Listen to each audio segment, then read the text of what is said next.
അള്ളാഹും റസൂലും നമ്മളെ ഇഷ്ടപ്പെടുന്നുണ്ടോ എന്നൊക്കെ തിരിച്ചറിയാനുള്ള 11 അടയാളങ്ങളുണ്ട്. സനബല കാണാൻ മറക്കണ്ട, മറ്റുള്ളവർക്ക് ഇതിന്റെ ലിങ്കുകളൊക്കെ എത്തിച്ചു കൊടുക്കുക. അതൊക്കെ വലിയൊരു സ്വതക്കയാണ്. ഒന്നാമത്തെ അടയാളമാണ് ഒരു ദിവസം ഒരു പേജെങ്കിലും വിശുദ്ധമായ ഖുർആൻ നമുക്ക് ഓതാൻ പറ്റുന്നുണ്ടോ. രണ്ടാമത്തേത് ഫർളായ കാര്യങ്ങൾ നമുക്ക് ചെയ്യാൻ സാധിക്കുന്നുണ്ടോ.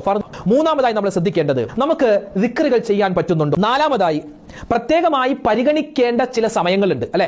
ഇശാ മഗ്രിബിന്റെ ഇടയിൽ വെള്ളിയാഴ്ച രാവ്, വെള്ളിയാഴ്ച പകൽ, തിങ്കളാഴ്ച രാവ്, തിങ്കളാഴ്ച പകൽ വളരെ ശ്രേഷ്ഠമുള്ള സമയമാണ്. അപ്പൊ അള്ളാഹു ആദരിച്ച ചില സമയങ്ങളുണ്ട്, സന്ദർഭങ്ങൾ, അതിനെയൊക്കെ നമുക്കും ആദരിക്കാൻ പറ്റുന്നുണ്ടോ. അഞ്ചാമതായി നമുക്ക് അള്ളാഹു തന്നിട്ടുള്ള അനുഗ്രഹങ്ങൾ, നിഅമത്തുകൾ, അതിന് നമുക്ക് ശുക്ർ ചെയ്യാൻ പറ്റുന്നുണ്ടോ, അൽഹംദുലില്ലാ എന്ന് പറയാൻ പറ്റുന്നുണ്ടോ. ആറാമതായി ഇസ്തിഗ്ഫാർ അധികരിപ്പിക്കാൻ പറ്റുന്നുണ്ടോ എനിക്ക്. ഏഴാമതായി നബി സല്ലല്ലാഹു അലൈഹി വസല്ലമ തങ്ങൾ പറയുന്നു, ഒരാള് ദുഹാ നമസ്കാരം നിത്യമായി നിസ്കരിക്കുന്നവനാണെങ്കിൽ അള്ളാഹു അവനെ ഇഷ്ടപ്പെടുന്നുണ്ട്.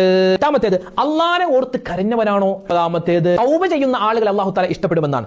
പത്താമത്തേത് ശുദ്ധിയുള്ളവരാണോ, നമ്മൾ വൃത്തിയുള്ളവരാണോ, ശരീരവും വസ്ത്രവും ഒക്കെ വൃത്തിയായി സൂക്ഷിക്കുന്നവരാണോ എങ്കിൽ. 11ാമത്തെ കാര്യം ബന്ധങ്ങൾ ചേർക്കുന്നവരാണോ, ആരോടും പിണക്കമില്ല. ഇതിന്റെ ലിങ്കുകളൊക്കെ എത്തിച്ചു കൊടുക്കുക. ഈ 11 കാര്യങ്ങൾ നമ്മൾ ശ്രദ്ധിക്കേണ്ടതുണ്ട്. അള്ളാഹു തൗഫീഖ് തരട്ടെ. Download ShareChat.